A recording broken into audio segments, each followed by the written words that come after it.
Frank Nazar, Connor Bedard, and Spencer Knight thrive in the Blackhawks season finale win over the Senators.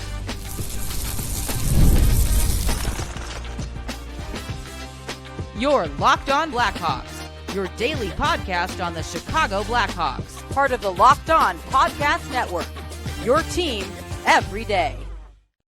How's it going, Blackhawks fans? Welcome back to another episode of Locked On Blackhawks, part of the Locked On Podcast Network, your team every day. I'm your host, Jack Bushman. Right off the rip, please do me a favor. Make sure that you're subscribed to Locked On Blackhawks on YouTube. I know, based on my analytics, that still roughly 50% of my viewers aren't already subscribed to the channel. And if you're someone who enjoys what you're watching on a daily basis, or even if you're someone who regularly listens through an audio platform, please make sure to subscribe to the channel for me. Won't cost you anything. It's 100% free and really does help me out in a massive way in growing my platform.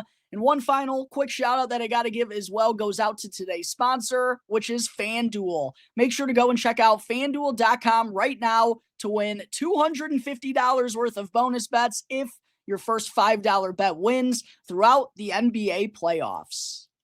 All right, good afternoon, everyone. Again, thank you all for joining me on another episode of Locked On Blackhawks, your one-stop shop for all things Chicago Blackhawks. Love to see the Hawks wrap up the season on a high note last night in Ottawa, taking down the Senators 4-3 in overtime, giving them back-to-back wins for only the fourth time this season. They actually wind up going 4-1-1 over their final 6 games. How about those kids, huh? Not too shabby.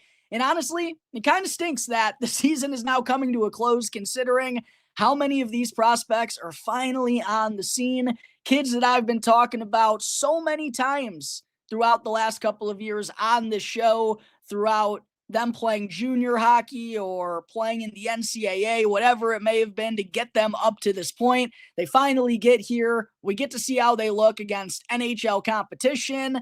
They're establishing some chemistry with one another and playing some pretty good hockey, and then bam, the season comes to a close. But before I dive more into this win over the Senators last night, first and foremost, I definitely wanted to say thank you to all my viewers, listeners, and subscribers out there for sticking with me throughout the ride. I know it was yet another long season, and we probably didn't get the overall improvements that we wanted, and I'll talk more about the season-by-season results here in just a moment, but as we could tell by these last couple of weeks, the future's undoubtedly bright, Blackhawks fans. I mean, Connor Bedard, Frank Nazar, Oliver Moore, Ryan Green, Landon Slaggert, Sam Rinzel, Artem Levshinov, Alex Vlasic, who feels like a grandpa at this point with the amount of U22 players that we have here, Kevin Korchinski, Wyatt Kaiser, Ethan Del Mastro, Nolan Allen, who's still in Rockford, and there's going to be more of these kids coming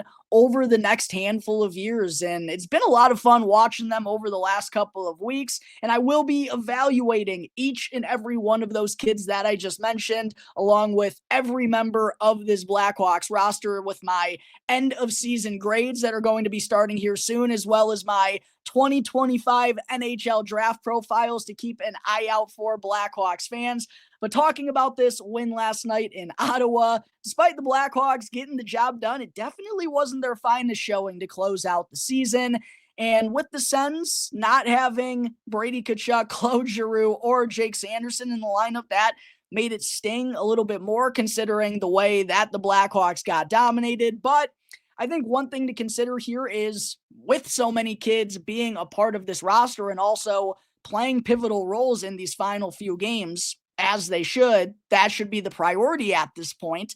Most of them aren't really used to this type of scheduling, going back-to-back, especially against grown men, 3 games in 4 nights. I think the wear and tear and the exhaustion and being at the end of the road trip with that, being the season finale, coming off of a high in the 4-3 shootout win to prevent the Montreal Canadiens from clinching their playoff spot in the night prior in a playoff-like atmosphere. It wasn't too surprising to see the Hawks being a little flat last night, but yeah, it was all Senators the majority of the game, dominating puck possession, dominating the shots on goal numbers, wound up being 37-16 in favor of Ottawa. However, when the Hawks were able to get the puck, when they were able to avoid the physicality of the Senators. I mean, my oh my, was that prevalent in watching them. They just hound the puck whenever they don't have it. And the Blackhawks just had little time and little separation to really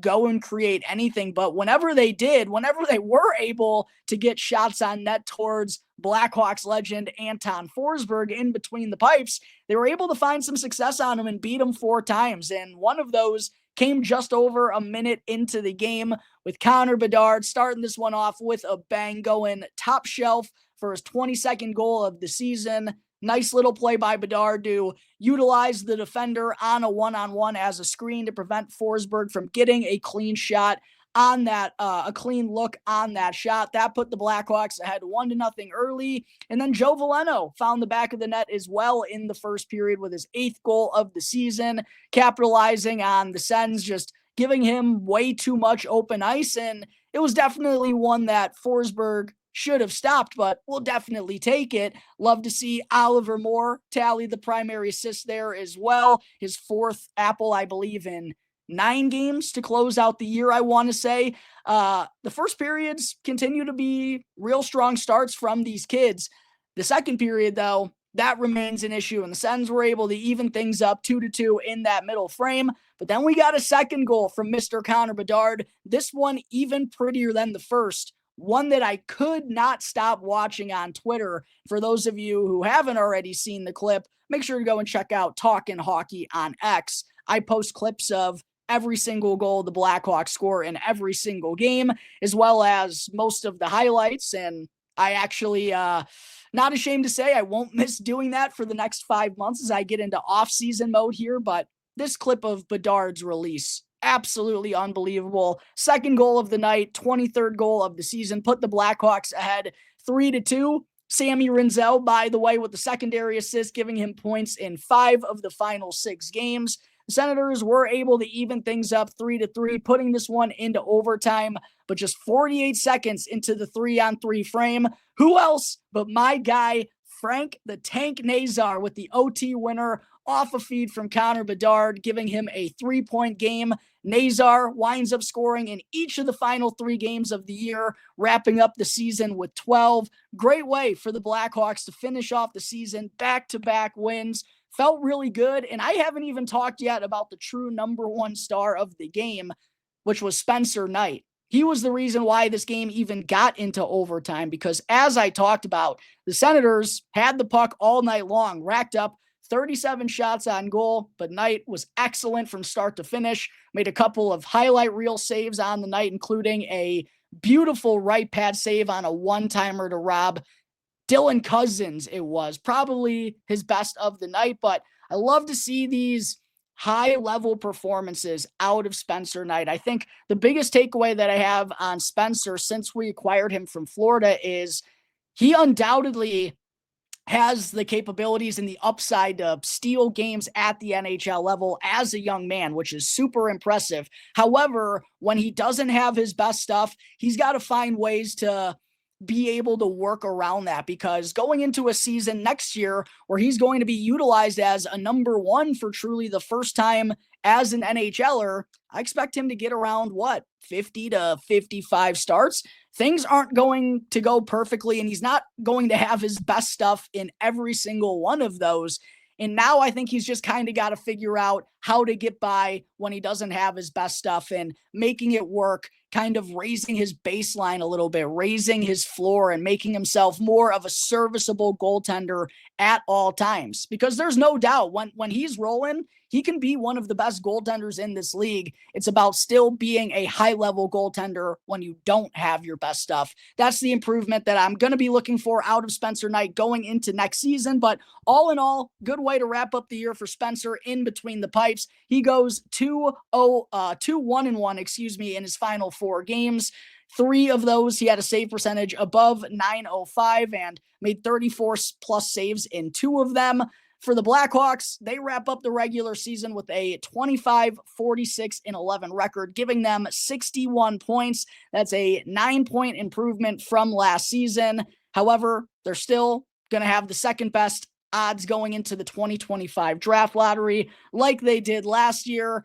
They didn't eclipse the 74.5 projected point total that was set by FanDuel at the beginning of the season that I talked about. I did project the Blackhawks to go under, but I said they would probably be more so around that 70-point plateau. Didn't come close to that, again, finishing with only 61 points here this season.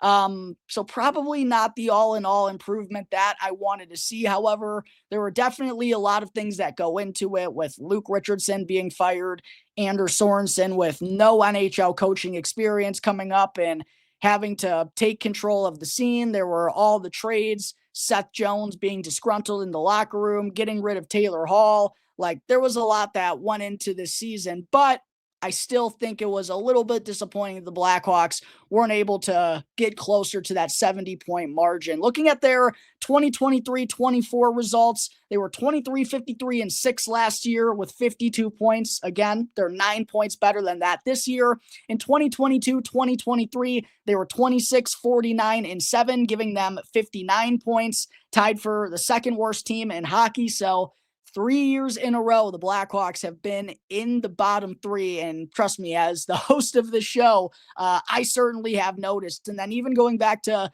2021-2022, they were 28-42-12 with 68 points, and they were the seventh worst team in hockey. So bottom 10, bottom 7, 4 years in a row since taking part in the COVID bubble postseason, in which they upset Connor McDavid, Leon Draisaitl, and the Edmonton Oilers. It's been a rough ride, Blackhawks fans, but as I talked about, the future is bright. That light at the end of the tunnel starting to get a little bit bigger. Definitely reasons to be encouraged going into this offseason. And as I'm starting to get into offseason mode, I promise I'll have more full takeaways on the Blackhawks season. I'll be getting into season superlatives, dishing out end of season awards on tomorrow's episode. I'll also be getting into my end of season grades. Like I said, the 2025 NHL draft profiles will be starting here soon.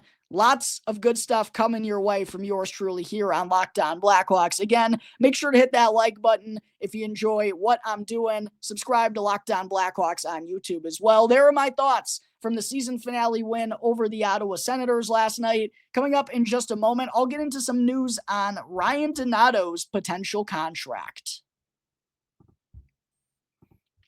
But first, I got to talk to you all real quick about Monarch Money. You ever check your bank account and wonder, where did all my money go? Between dining out, online shopping, and entertainment, it's easy to lose track. But that's where Monarch Money comes in. Your personal CFO, giving you full visibility and complete control over your finances.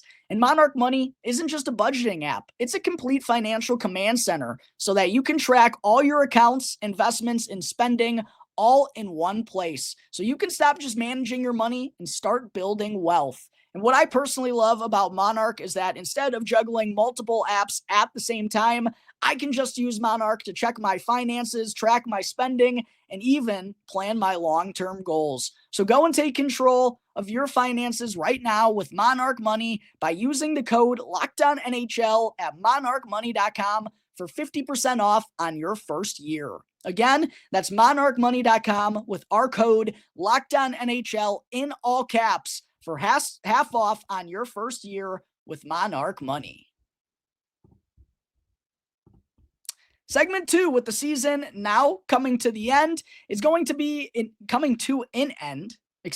going to be really interesting to see what happens with Blackhawks pending unrestricted free agent Ryan Donato after finishing the season with 31 goals and 31 assists for 62 points, setting career highs all across the board. New career high in goals by 15, new career high in assists by 13, and a new career high in points by double. 31 points was his previous season best. He finished with 62 here this season. Just an incredible year for the 29-year-old. Definitely deserving of a raise from the $2 million that he's made the last couple of years.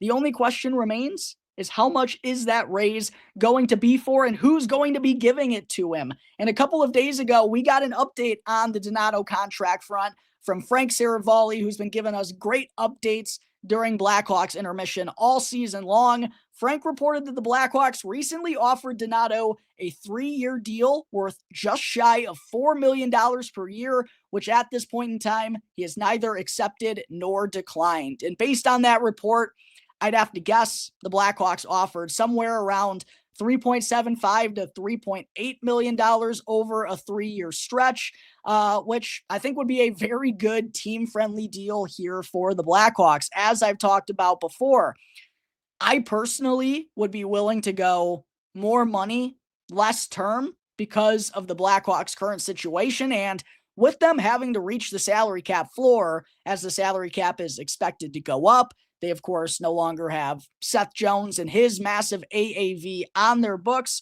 They're going to have to find ways to get there, and they could potentially do that, in my opinion, with a high AAV, low-term deal with Ryan Donato. Like, I'd be okay with giving Ryan Donato, and maybe I'm crazy for this. You can all let me know in the comment section. I'd be okay with giving Ryan Donato like $5 million, even 5.1 or 2 million if it was over 2 years, because I personally like the shorter term deal for a guy who just turned 29 years old, doesn't have the highest level speed, and as I mentioned, like, had his season best in terms of points by 31. I believe in Ryan Donato. I think he's a good winning type of player that all organizations love to have guys like that, puzzle pieces who can go up and down the lineup and play different roles for you. But it's hard for me to expect Ryan Donato producing 60 points and 30 goals once again. So that's why I'd more so risk the high AAV on a low term. 3 years to me, I don't necessarily love, but I'd definitely be more inclined for that type of deal at under $4 million for Ryan Donato. Like, with the salary cap going up, I think that would be a very good bargain for the Blackhawks. Although what I have to say is I have a hard time believing Ryan Donato is going to sign that deal with the type of season that he just had. Again, with the salary cap going up, it feels like someone would likely give him $4.5 million on a 3-year deal in free agency, if I had to guess. However, what I will say, Blackhawks fans, is the trade deadline could be, and also could not be, an indicator of what the free agent market could look like for Ryan Donato should he get to that point. Because remember, we were expecting, with the way things were going, sure looked like Ryan Donato in a seller's market could have gotten the Blackhawks a first-round pick. Well, according to reports, Blackhawks never got that type of offer, and it sounded like they didn't even get a second-round pick offer for Ryan Donato,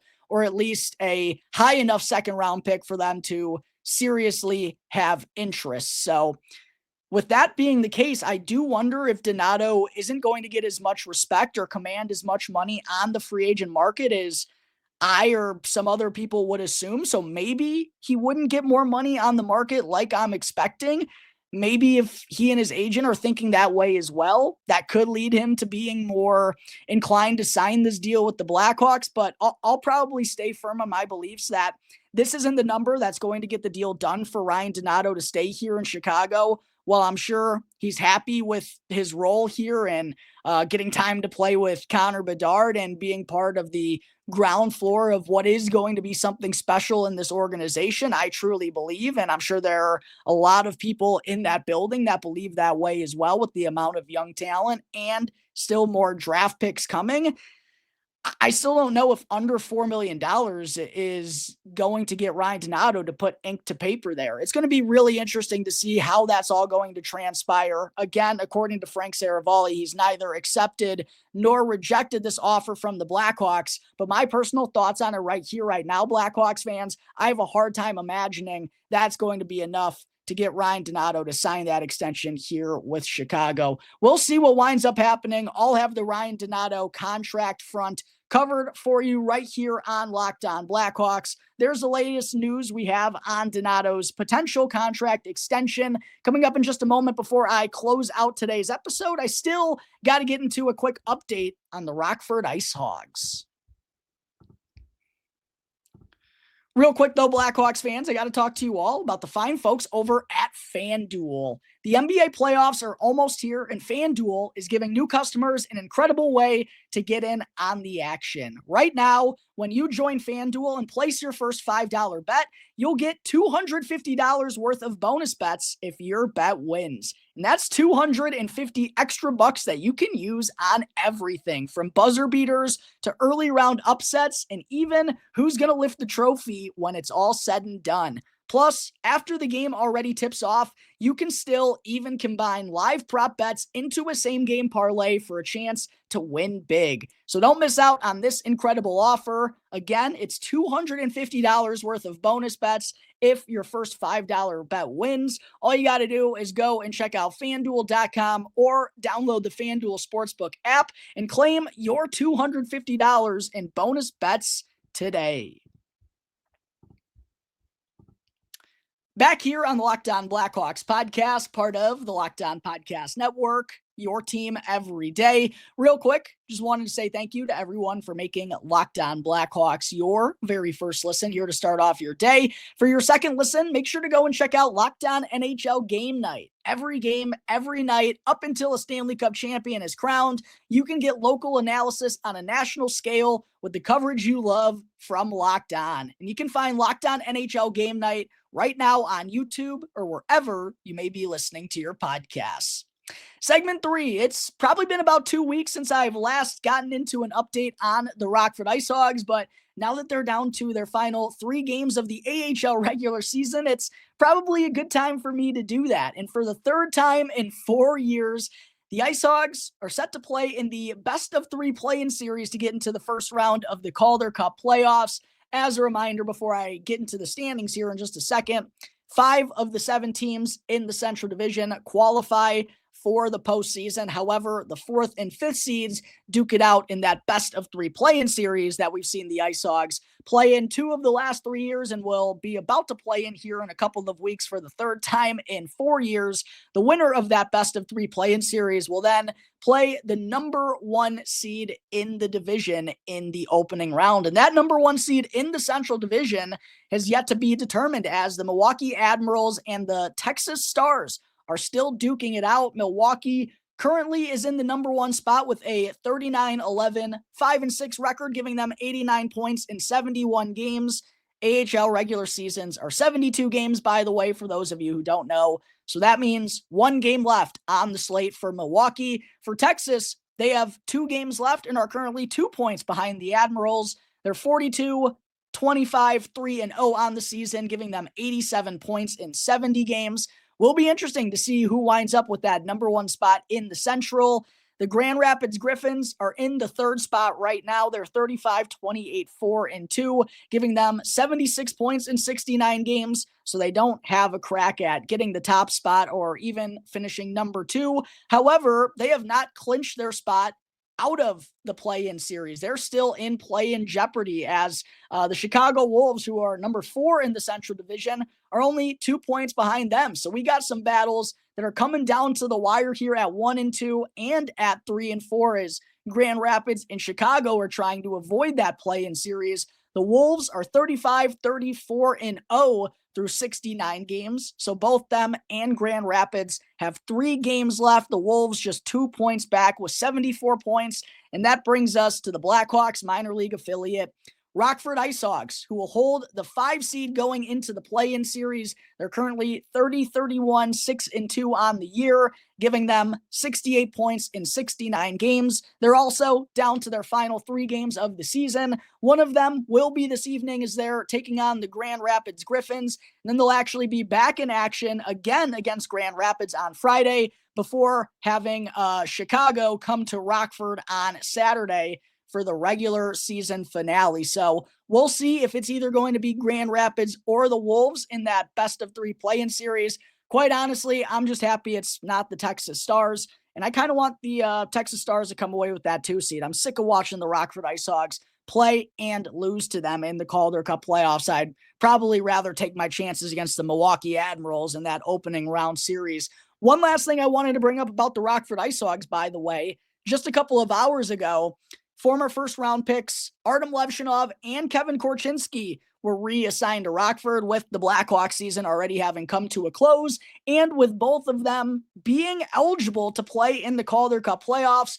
Only makes sense to send them back down with the Piggies for these final 3 games to get them geared up and ready for playoff-like action, which should be good experiences for all of them. I know it's not NHL reps or NHL games, but it's still high level, high pressure, high intensity situations, and it's important to have reps in those types of moments. As I've talked about on the show when previewing Rockford's playoff pushes these last couple of years, we've seen numerous guys come onto the NHL scene that I think that type of action has benefited them for. Probably no one more so than Alex Vlasic on the defensive side of things, but good experience for Lev Shinov and Kevin Korchinski. Good experience for Ethan Del Mastro as well, who already was reassigned to Rockford back over the weekend. Nolan Allen, as I talked about earlier, has been down there the last couple of months. Gavin Hayes, Samuel Savoie, Paul Ludwinski, Cole Gutman probably doesn't have a future in this organization, but good experience for him nonetheless. One thing I did want to mention as well, Blackhawks fans, Tage Harding. Haven't talked about this on the show, but he has recently made his AHL debut. He's actually played in 5 games already for the IceHogs, and he's tallied 2 assists. So good looks for Tage Harding. I admittedly have been really busy as of late, so haven't tuned into that many Rockford IceHogs games, but something I'll definitely be doing as I got a lot of time now that I don't got to be tuning into the Blackhawks 3 to 4 times a week throughout the night. I'll have some free time on my hands. Definitely will be watching the IceHogs in these last couple of games, and throughout the Calder Cup playoffs, hopefully it'll be longer than just 2 to 3 games in that best of 3 against whoever it's going to be, Grand Rapids or Chicago. We're going to have to wait and see. But that'll take care of today's episode of Locked On Blackhawks. As always, thank you all again, everyone, for joining me on the show. Be sure to subscribe to Locked On Blackhawks on YouTube.